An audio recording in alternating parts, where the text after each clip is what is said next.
Well, happy Saturday and welcome back, or welcome to, if it's your first time, to the Fragrant Nut. Hey, today we're going to talk about one. I looked in my previous videos because I thought sure that I may have talked about a sample, but I don't find that, so perhaps I blind bought this, and it's a happy blind buy, I might add. And that is none other than what we're going to talk about today, and it is none other than Misensir. And so we're going Musc Eternel again. And something I noticed on here too, which is quite unusual. It has the creator or perfumer, the nose behind this. His name bears his name, and got my little notes here, but it's by Alberto Morillas, and he's done some other works but this is the first experience that I would say that I have with Alberto Morillas. In this, it's not a lot of notes. It is a musk-centered fragrance. It's very nice. I'm going to tell you a little bit about this, but before I do, I'm going to share something that I always like to do, and that is other little products off to the side that I use to lock my fragrances in place. A couple of favorite body washes that I really like. I got them at Target. Maybe you're familiar. Salt there. Let's see, can I find that one's called Golden Hour, and I just picked this one up, so I've not used it yet. It's called Exotic Hope, and these are I think a little bit pricey and really solid, feel like glass, but it's hard plastic, and so you absolutely could reuse it. This is absolutely my third on this one, Golden Hour. And then I also always talk about this.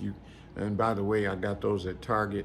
You can get this pretty much at CVS, Walmart. I'm not sure that Target carries it, but Neutrogena, the body oil. So right after the shower, I put the body oils on. But what you like about this is it has oil inside the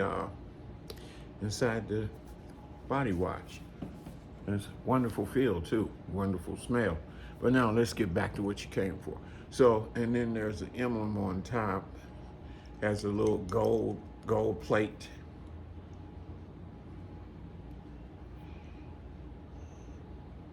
And so what to expect with this one? And I've even layered it a couple of times. I believe that you could wear this alone. I've gotten a couple of compliments off of it from coworkers and maybe a few people off the street just walking by. But this came out in 2015, and at the top of it, it has Bulgarian Rose, and that's from both Parfumo and Fragrantica listed as being in the top. However, Parfumo lists that there's also Paradisson, and that's sort of a synthetic jasmine-like smell. And that is a little odd because in the mid, there's iris, and that'll give it its powdery effect. And of course, always there's an orris root. If you see that, it's going to have a little powder. This is not overly powdery, but it is. And it has hawthorn, and hawthorn can be a little dirty, can be animalic. This is not overly so, but it is. And then there's the Egyptian jasmine, and it's not indolic, which just means, and also it's not really strong. But a lot of times the jasmine, which I'm a big fan of jasmine, sometimes can have a fecal type smell. And one of my favorite is Saracen by Serge Lutens. And I thought it was in my mind before I discovered that jasmine could be fecal. I could smell cat urine or something. and then it went away. But I found out that it can give the perception of fecal matter. And then the base, that's where it's all headed. It gives you that white musk.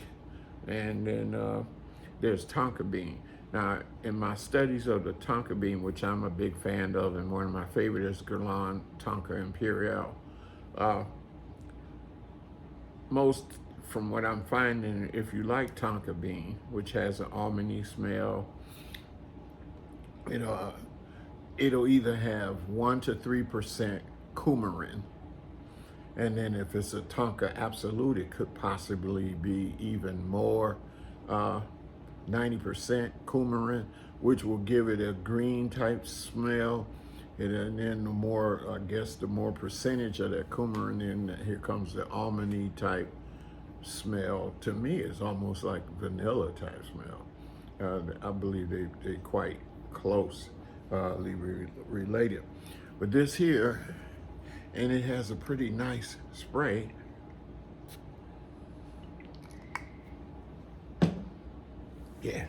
Yeah. Oh yeah. But it's soft. It's not strong. It may come off as strong when you first spray it on, but you give it a good 15-20 minutes, and then it sits not overly close to the skin, but it's close to the skin. And really, really unique kind of musk. I do have a few favorite musks. One also, again, we're gonna go back to Serge Lupton. I think it's Bois de Musc.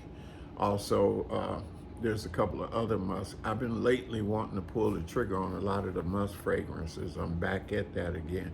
My original experience was, of course, it maybe some of you guys out there older remember Kiehl's musk oil, and then Jovan musk, Cody musk, and even Avon, I believe, made some musk fragrances. But and then there's another that doesn't come to mind. I have